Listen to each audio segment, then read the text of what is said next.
जय माता दी।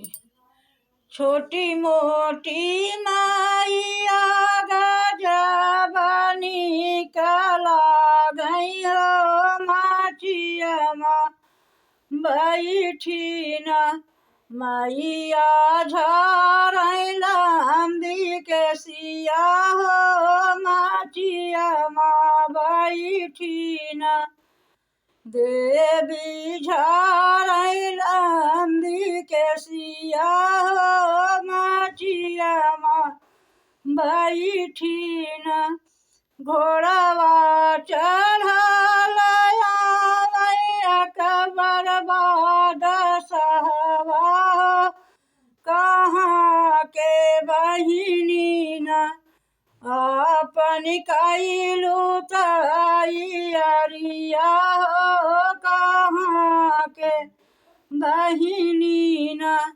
काल हमन हो जाए मजे सोन हो जाए।